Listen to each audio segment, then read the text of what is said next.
राज्यसभा का रण और इसी से जुड़ी बड़ी खबर। राज्यसभा चुनाव के लिए वोटिंग जारी है। 15 सीट पर शाम 4 बजे तक वोटिंग चलेगी। यूपी की 10 सीटों पर वोटिंग हो रही है, जहां 11 प्रत्याशी हैं। कर्नाटक की 4 सीटों पर मतदान, हिमाचल की 1 सीट पर वोटिंग। कुल 56 दरअसल राज्यसभा सीटों पर वोटिंग होनी थी और इनमें से 15 पर वोटिंग हो रही है। और इसी बीच एक बड़ी खबर, मनोज पांडे ने सचेतक पद से इस्तीफा दे दिया है। चीफ विप थे समाजवादी पार्टी के सपा विधायक मनोज पांडे ने इस्तीफा दे दिया। क्रॉस वोटिंग कर सकते हैं, इसकी संभावना जाहिर की जा रही है। 15 सीटों पर वोटिंग शाम 4 बजे तक चलेगी। और इसी बीच खबर यह है कि एसपी एमएलए मनोज पांडे ने इस्तीफा दे दिया। रायबरेली के ऊंचाहार से विधायक हैं मनोज पांडे, अखिलेश यादव के बहुत करीबी माने जाते हैं। तो विधानसभा में समाजवादी पार्टी के मुख्य सचेतक हैं। रायबरेली के ऊंचाहार से विधायक मनोज पांडे, स्वामी प्रसाद मौर्य की जो बयानबाजी थी उसका बड़ा असर देखा गया। ये बड़ी और अहम खबर इस वक्त की, मनोज पांडे ने सपा के मुख्य सचेतक पद से इस्तीफा दिया। ये बड़ी और अहम खबर, एक बड़ा झटका अखिलेश यादव के लिए, क्योंकि अखिलेश यादव के करीबी माने जाते थे। अखिलेश यादव की 7 वाली सीट पर विधानसभा में बैठते हैं मनोज पांडे। और एक बड़ा झटका समाजवादी पार्टी के लिए, मनोज पांडे का इस्तीफा। ऊंचाहार से विधायक, कई बार विधायक रहे हैं और एक बार फिर से विधायक चुने गए 2022 में भी। एक बड़ा झटका अखिलेश यादव के लिए, अखिलेश यादव के करीबी। और ये लेटर देख रहे हैं मनोज पांडे की तरफ से जो लिखा गया है, मुख्य सचेतक पद से इस्तीफा दिया। माननीय राष्ट्रीय अध्यक्ष जी यानी अखिलेश यादव को संबोधित करते हुए लेटर लिखा। और आज की तारीख का यह लेटर है। अवगत कराना है कि आपके द्वारा हमें समाजवादी पार्टी विधानमंडल उत्तर प्रदेश विधानसभा का मुख्य सचेतक नियुक्त किया गया था, अतः मैं मुख्य सचेतक के पद से त्याग पत्र दे रहा हूं। कृपया इसे स्वीकार करने की कृपा करें। पूर्व कैबिनेट मंत्री, ऊंचाहार के विधायक, ये बड़ा झटका अखिलेश यादव के लिए। मनोज पांडे सपा के मुख्य सचेतक थे विधानसभा में और बड़ा झटका। हमारे साथ हमारे सहयोगी एहतेशाम सिद्दीकी लगातार बने। एहतेशाम, जिस बात की लगभग तय माना जा रहा था जिस बात को, वो अब सामने आ गई है, यानी मनोज पांडे भी बीजेपी के साथ हैं इस वोटिंग में। पार्टी की स्थिति हो गई है, ये बड़ा डेंट माना जा रहा है और मनोज पांडे का जाना यानी जी हाँ, देखिए समाजवादी पार्टी के लिए बहुत बड़ा झटका माना जा रहा है। मनोज पांडे जिस तरह से इस्तीफा दिया है आज उन्होंने, अचानक जिस तरह से उन्होंने पत्र दिया है, उससे कहीं न कहीं अखिलेश यादव को झटका लगा है। अखिलेश यादव के बेहद करीबी माने जाते हैं और सचेतक भी रहे समाजवादी पार्टी के। और जब समाजवादी पार्टी को उम्मीद थी कि वो उसके विधायक उसके साथ रहेंगे और बाकायदा वोटिंग में वो वोट करेंगे, लेकिन जिस तरह से यहाँ क्रॉस वोटिंग हो रही है, कहीं न कहीं समाजवादी पार्टी बेहद परेशान है। और हम आपको बताएं, 100 से ज्यादा विधायकों ने यहाँ वोट डाल दिया और समाजवादी पार्टी के कई विधायकों ने क्रॉस वोटिंग किया है। मनोज पांडे के साथ ही अभय सिंह भी यहां साथ पहुंचे थे और अभय सिंह ने भी क्रॉस वोटिंग में हिस्सा लिया है। तो ऐसे में लगातार विधायक समाजवादी पार्टी के वो टूटकर क्रॉस वोटिंग में शामिल हो रहे हैं और बीजेपी का समर्थन कर रहे हैं। तो ऐसे साफ तस्वीर नजर आ रही है कि बीजेपी के जो 8वें कैंडिडेट है वो बहुत आसानी से चुनाव जीत जाएंगे। आपके पास लौटेंगे। इसी बीच एक बड़ी खबर है, राज्यसभा चुनाव पर जुड़ी हुई ये बड़ी जानकारी। अखिलेश यादव और पल्लवी पटेल में बहस हो गई। वोटिंग के दौरान दोनों में बहस हुई। बड़ी खबर, पल्लवी पटेल पहले से ही सपा से नाराज थी, पीडीओ को लेकर सपा पर सवाल उठाए थे। हालांकि गठबंधन के साथ वाली बात कही थी। पल्लवी पटेल सिराथू से विधायक है, समाजवादी पार्टी के टिकट पर अपना दल के की उम्मीदवार थी और केशव प्रसाद मौर्य को हराकर विधानसभा पहुंची थी। लेकिन पीडीए के उम्मीदवारों का रिप्रेजेंटेशन नहीं था। राज्यसभा प्रत्याशी जो थे समाजवादी पार्टी के, खास करके जया बच्चन, आलोक रंजन को लेकर उन्होंने सवाल उठाए थे। और अब बहस की जानकारी है। एहतेशाम, बहस का कारण क्या, और क्या सिर्फ बहस ही हुई है या क्रॉस वोटिंग भी अपना दल कमेरावादी की नेता सपा विधायक पल्लवी पटेल कर सकती हैं? जी बिल्कुल।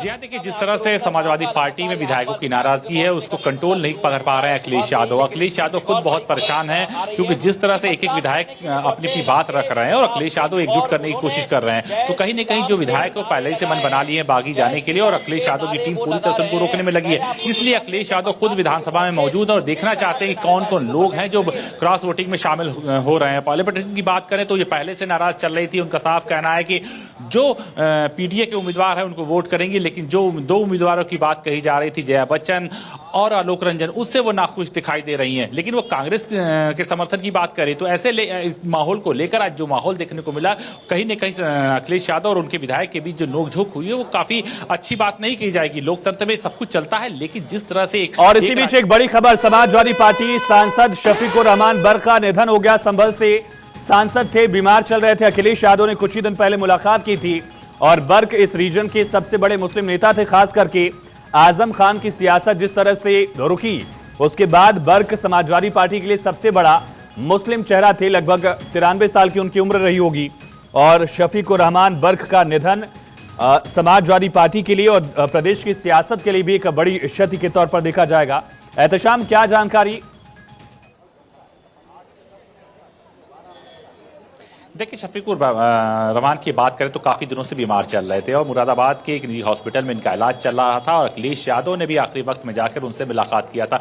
काफी ज़ईफ हो चुके थे, काफी कमजोर हो चुके थे, डॉक्टरों ने उनको वेंटिलेटर पर ले रखा था। तो कहीं ना कहीं शफीकुर रहमान बर्क के निधन के बाद वो सीट खाली होती है, लेकिन अब चुनाव होने जा रहे हैं लोकसभा के। ऐसे में समाजवादी पार्टी किसी न किसी अपने खास उम्मीदवार को वहां मैदान में उतारेगी। अब देखने वाली बात है कि वो किसको उतारती है, लेकिन आज उत्तर प्रदेश की राजनीति के लिए एक दुखद की बात है और समाजवादी पार्टी के वरिष्ठ नेता माने जाते थे और कई अहम मुद्दों पर उनका बयान भी आता था। तो कहीं न कहीं समाजवादी पार्टी को लगातार झटका मिलता चला जा रहा है और जिस तरह से राज्यसभा की वोटिंग हो रही है, उसमें जिस तरह से क्रॉस वोटिंग हो रही है, उसको लेकर भी समाजवादी पार्टी आज बेहद परेशान है। और ऐसे में अंदाजा लगाया जाता है कि 8 और 2 का परिणाम आएगा। 8 सीटें बीजेपी जीत लेगी और 2 सीटें समाजवादी पार्टी के सत्ते लगेगी।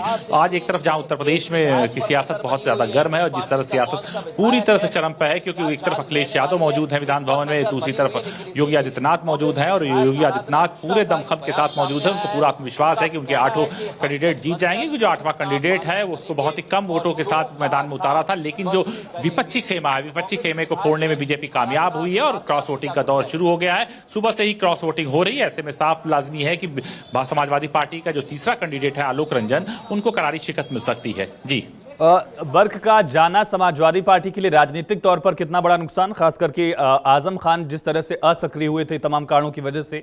बर्क एक मुस्लिम नेता के तौर पर बड़ी पहचान रखते थे। देखिए, बर्क के जाने से समाजवादी पार्टी को काफी नुकसान पहुंचा है, क्योंकि बर्क इतने सीनियर लीडर थे और उनको एक बार फिर समाजवादी पार्टी चुनाव लड़ाना चाह रही थी। लेकिन जब से वो अस्वस्थ हुए थे, कहीं न कहीं मुस्लिम चेहरे के रूप में वो नजारत आ रहे थे। अगर हम बात करें आजम खान की, तो आजम खान के जेल में जाने के बाद बर्क ने कहीं न कहीं एक मुस्लिम चेहरे के रूप में जगह बना ली थी। लेकिन अब बर्क के निधन के बाद समाजवादी पार्टी को एक नया मुस्लिम चेहरा देखना होगा, जो पूरी तरह से जो मुस्लिम वोट बैंक है, जो मुस्लिम राजनीति है, उसको कंट्रोल कर सके। उत्तर प्रदेश की बात करें, उत्तर प्रदेश में 20% से ज्यादा मुस्लिम वोट बैंक है और ऐसे में मुस्लिम वोट बैंक पर समाजवादी पार्टी काफी सियासत करती चली आती है और समाजवादी पार्टी के साथ अब लोकसभा के चुनाव में भी कांग्रेस भी शामिल हो गई है और ऐसे में कहीं न कहीं समाजवादी पार्टी कांग्रेस के साथ मिलकर अधिक सीटें जीतने की कोशिश करेगी। तो कहीं न कहीं उसे नए नेता की तलाश होगी। आप बने रहिए और अपडेट आपसे लेंगे। फिलहाल ये बड़ी खबर राज्यसभा चुनाव पर सूत्रों से जुड़ी हुई। सपा एमएलए विनोद चतुर्वेदी ने बीजेपी को वोट वो दरअसल देंगे, जानकारी है। कालपी से सपा के एमएलए हैं विनोद चतुर्वेदी और एक और बड़ा झटका समाजवादी पार्टी के लिए आज का दिन चुनौतीपूर्ण है कहना होगा। कालपी से विधायक हैं समाजवादी पार्टी के विनोद चतुर्वेदी और उनकी तरफ से बीजेपी को वोट दिया जाएगा। अखिलेश यादव विक्ट्री साइन दिखाते हुए, लेकिन एक बड़ा झटका, बुंदेलखंड से लेकर अवध तक समाजवादी पार्टी के लिए चुनौतियां बढ़ती जा रही हैं। एक तरफ शफीकुर रहमान का निधन समाजवादी पार्टी के लिए बड़ी क्षति, दूसरी तरफ लगातार विधायकों के क्रॉस वोटिंग की खबर और इन सब के बीच मनोज पांडे, ऊंचाहार के विधायक, समाजवादी पार्टी के मुख्य सचेतक रहे, उनकी तरफ से भी इस्तीफा। और हमारे साथ तमाम सहयोगी बने हैं, हर राज्य की अपडेट आपको दिखा रहे हैं। 3 राज्यों में आज राज्यसभा चुनाव को लेकर वोटिंग 15 सीटों पर। लेकिन एहतशाम, अब समाजवादी पार्टी के लिए लोकसभा चुनाव की मुश्किलें भी क्या बढ़ेंगी? ये तमाम बड़े नेता अगर क्रॉस वोटिंग कर रहे हैं तो यानी कि पार्टी का दामन भी छोड़ सकते हैं।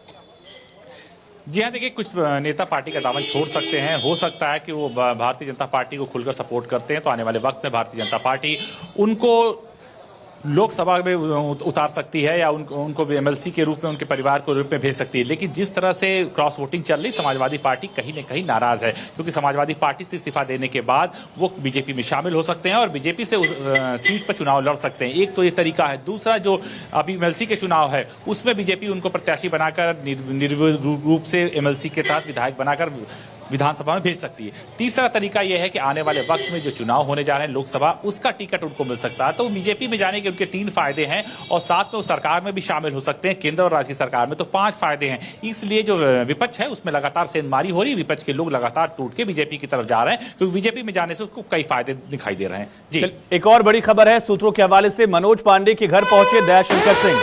मनोज पांडे ने सीएम योगी से खुद बात की। दयाशंकर सिंह सरकार में मंत्री हैं, पहले संगठन में काम संभाल रहे थे और ऐसे मौके पर उनको आगे कर दिया जाता। हमने देखा किस तरह से राजभर को पार्टी में लाने में उनका बड़ा दौर रहा, एनडीए में लाने में उनका बड़ा काम रहा। और दयाशंकर सिंह ने ही मनोज पांडे से बात की। मनोज पांडे ने फिर मुख्यमंत्री योगी आदित्यनाथ से बात की। मुख्य सचेतक के पद से मनोज पांडे ने इस्तीफा दिया। बहुत बड़ा झटका अखिलेश यादव के लिए व्यक्तिगत रूप से हो सकता है, क्योंकि एक दोस्ताना संबंध थे और एक ही दरअसल साथ बैठा भी करते थे विधानसभा में भी मनोज पांडे और अखिलेश यादव। और बड़ा झटका मुख्य सचेतक पार्टी के थे विधानसभा में, मुख्य सचेतक पद से इस्तीफा दिया। और जिस तरह से समाजवादी पार्टी के तमाम विधायक बयान दे रहे हैं रामलहर को लेकर, उसका असर देखा जा रहा है। सबसे बड़ा सवाल एहतशाम, आखिर किन मजबूरियों के तहत ये विधायक बीजेपी का साथ दे रहे हैं? क्या वो रामलहर का असर है जिसका डर इन विधायकों को है? सचेतक पद से इस्तीफा दे दिया, लेकिन अब ये जानकारी मिल रही है कि बीजेपी, देखिए, विधायक हमेशा सत्ता के लालची होते हैं, चाहे वो किसी भी पार्टी के विधायक हो, क्योंकि उनको ये इस बात का पता है कि केंद्र और राज्य में बीजेपी की सरकार है। अगर हम इनके साथ जाते हैं तो भी हमारा विकास हो सकता है। और मनोज पांडे की कहीं न कहीं अपनी महत्वाकांक्षाएं, पार्टी से नाराज चल रहे थे और बीजेपी ने कुछ न कुछ उनको ऑफर जरूर दिया है। स्वामी प्रसाद मौर्य की बयानबाजी का कितना बड़ा रोल था मनोज पांडे का बीजेपी के करीब जाने में? असर हमें दिखाई देगा राज्यसभा। देखिए, जहां एक तरफ स्वामी प्रसाद मौर्य ने बयानबाजी किया है और वो दरारें पैदा किया, उसी दरार का फायदा भारतीय जनता पार्टी ने उठाया है। भारतीय जनता पार्टी ने मनोज पांडे से अपनी नजदीकियां बढ़ा ली है। अब हो सकता है कि आने वाले वक्त में, अभी तो सचेतक पद से उन्होंने इस्तीफा दिया है, राज्यसभा चुनाव में क्रॉस वोटिंग करने के बाद वो समाजवादी पार्टी के विधायक पद से भी इस्तीफा दे दें और इस्तीफा देने के बाद वो बीजेपी ज्वाइन कर ले और बीजेपी रायबरेली से उनको उम्मीदवार बता दे। सबसे बड़ी हैरत वाली बात यह है कि वो बीजेपी के कैंडिडेट पर रायबरेली से चुनाव लड़ सकते हैं और रायबरेली में बहुत ही रोचक चुनाव हो सकता है। ये बहुत बड़ा समीकरण आप बता रहे हैं, क्योंकि ब्राह्मण चेहरा बीजेपी ढूंढ रही थी रायबरेली में, और जो भी वहां उतारती है बीजेपी, यकीनन एक बहुत टफ फाइट होने वाली है कांग्रेस की सीट पर। लेकिन थानेश्वर, हिमाचल में क्या स्थिति है? एक सीट को लेकर वहां भी वोटिंग हो रही है और वहां क्रॉस वोटिंग या इस तरह से जुड़ी कोई खबर आई है क्या अभी तक?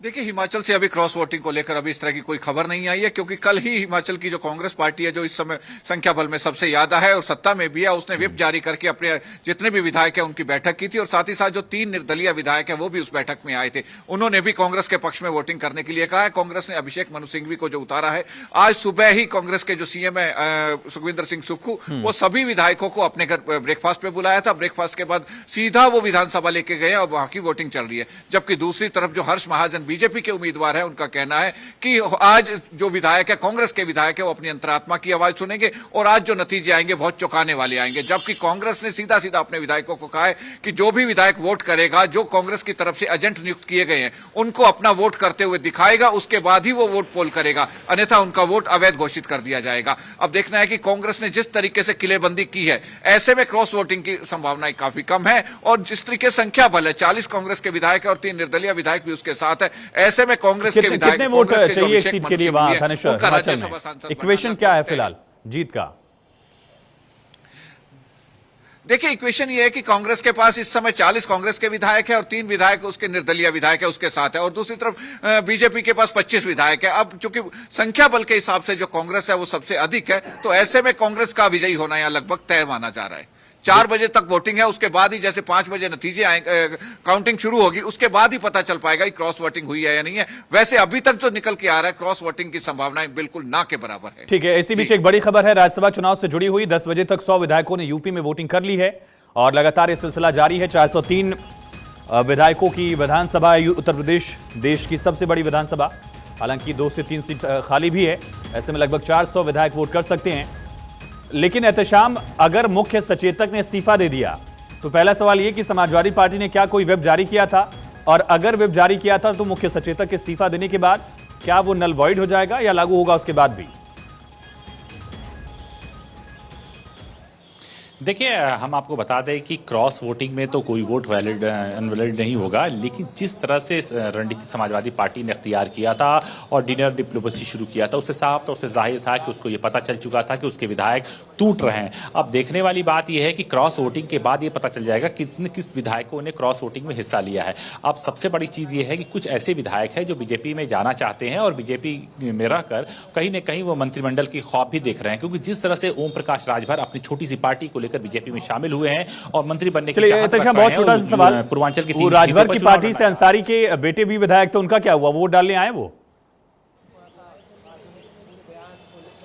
देखिए, मुख्तार अंसारी के बेटे जो ओम प्रकाश राजभर के पार्टी से विधायक है, उनको कोर्ट से इजाजत नहीं मिली है, इसलिए वो अभी तक वोट देने नहीं आए। ठीक है। अगर आप दोनों बने रहिए, तानेश्वर और एहतशाम, लगातार हम अपडेट्स दर्शकों को दिखा रहे हैं।